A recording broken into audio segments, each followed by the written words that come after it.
Hello my friends, this is Dwight from Forest Glory 700 coming back at you with another quick video. And I just wanted to make a quick comment regarding Daunte Wright, the young man that apparently died at the hands of a police officer in the United States of America. I believe it was Minneapolis or Philadelphia. I haven't followed it too closely, but it seems to have the telltale signs of events that have transpired in America in the last number of years, where an individual who apparently is black has been pulled over by the police, or there's been some altercation with law enforcement, and the individual or the person who has died at the hands of law enforcement failed to comply with the directives that were given to them by law enforcement, and as a result of their actions they died, or they were killed. I don't know really what to say about this, although in my mind I feel that this has played out way too often, where again you have individuals within the black community that have failed to simply comply with directives they've been given by law enforcement, which are in place to keep them safe, as well as the law enforcement officers, for better or for worse, who are attempting to do their jobs. Now, I've lived in Canada almost my entire life, and I have never had a negative encounter with law enforcement, and the few encounters that I've had with law enforcement, I have always complied with their directives. I've never ran away. I've never given them attitude or grief. I've never attempted to make their jobs more difficult than it already is. And the outcome for me has always been positive. I've never felt at any time in my life threatened by law enforcement officers, because I've never put myself in a position or in a situation where I could indirectly put my life or my safety in jeopardy. I've never done that. It's not the way I've ever thought. It's not the way I've been raised, and I was raised in a single parent household. So I've always had a respect for law and law enforcement. So when I see these individuals who are killed at the hands of law enforcement, one thing they tend to have in common is their unwillingness to comply with directives that are being put in place or that are set in place for their own safety, as well as the safety of law enforcement themselves. So none of this in my mind should have happened, but it happened. And so now we have the black community in an uproar, and this is it's almost like predictive programming. You can almost get people within my community, and I use that term for however you want to take it, and their response to these kinds of situations is to riot and to steal and to loot and to commit acts of violence that really make no sense. If your grievance is with law enforcement, then let the grievance be with law enforcement, and you take it up with politicians and those that are responsible for the actions of those in law enforcement. That is what you do. You do it civilly and obediently, and with a sense of self-respect for yourself as well as for your community. But what I see all too often in the black community, and especially in America, I'm not saying it doesn't happen elsewhere, but the height of it tends to be observed in American cities, and it's usually done by individuals who have a run-in with law enforcement or even known by law enforcement, and they tend to act and behave in ways that are not fruitful for their own existence and for the betterment of the community. So you have people rioting and stealing and looting and doing all kinds of idiotic things. How does that help your community in any way? How does stealing and looting and rioting and then using that as your means or excuse or justification for your delinquent behavior, how does that support the notion that there's police brutality and that it is targeted within the black community? How does that help our cause or your cause in any way? It simply doesn't. And then I think about the fact that within the black community itself, there are grievous acts of violence, especially in major ghettos within America, where black on black violence and crime is done on a daily basis, and the brutality is such that the murder rates are, like, I don't know what the numbers are, but it's far greater than what is being witnessed by the interaction between the black community and those in law enforcement. It's like 100 to 1. It just doesn't make sense.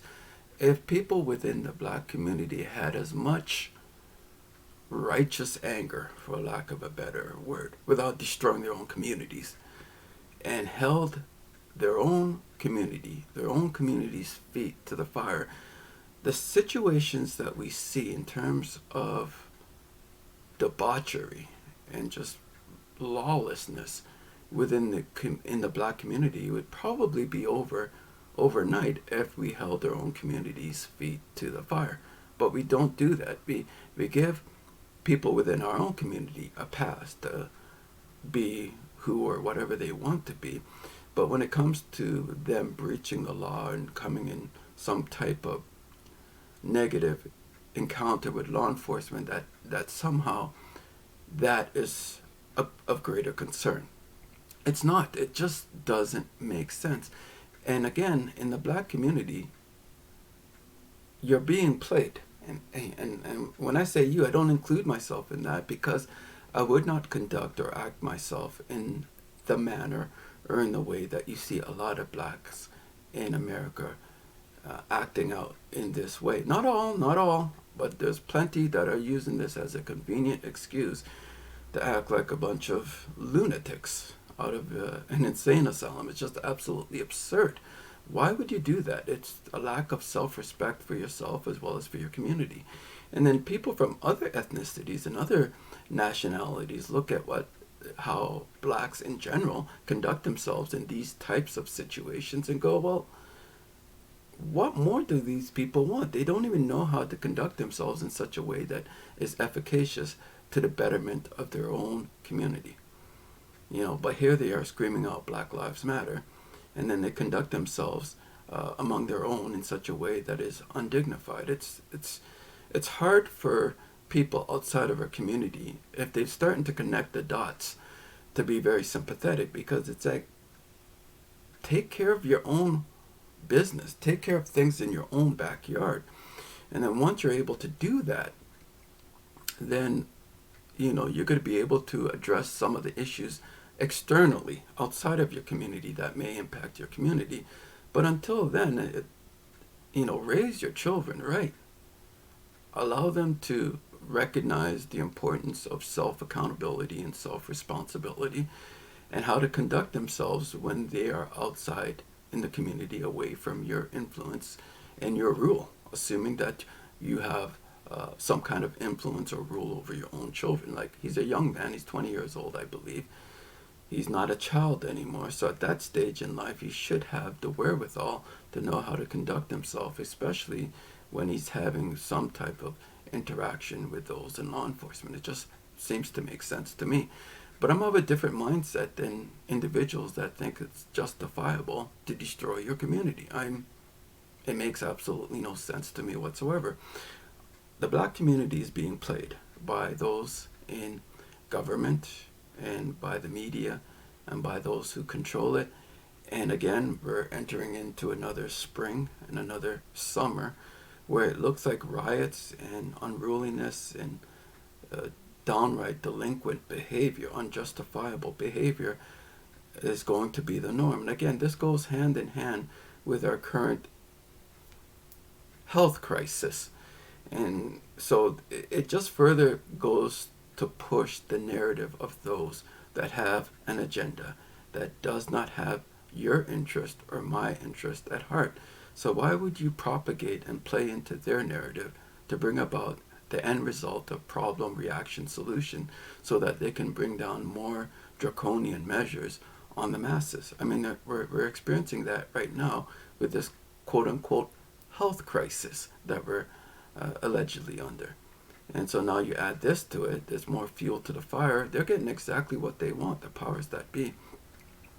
So, I mean, I'm only speaking for myself, and I know that there may be a lot of people within the black community, if any are watching this video, are going to be like, this guy's off his rockers. It's a complete fool.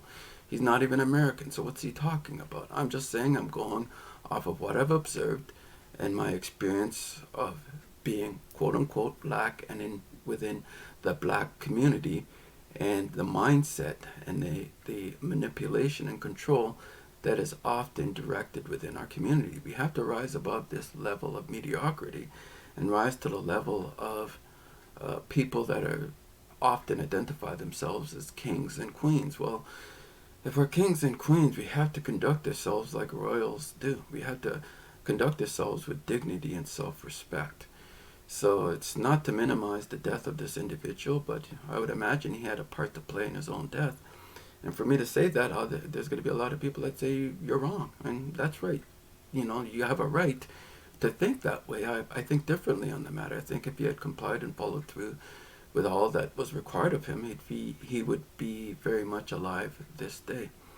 So wake up, folks. You're being played.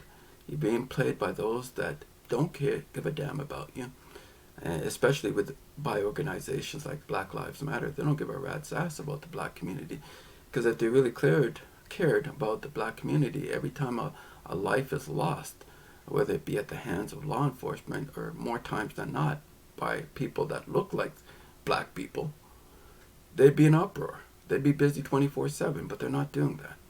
So anyways, I'm just appealing to people within the black community to rise up, think intelligently, be smart, represent yourself. I represent myself, and I think that's the only way we're going to get through this, is to be responsible and to take complete and utter responsibility for our actions and our behaviors, and to stop making excuses for things that we may be confronted with within the community. Let's just be mature, let's be wise, and let's apply wisdom as God has given to each and every person liberally and freely. So let's just do that, okay? Let's try to be better human beings, not to impress anybody else, but more importantly, to be the kind of human being that God has created us and designed us to be.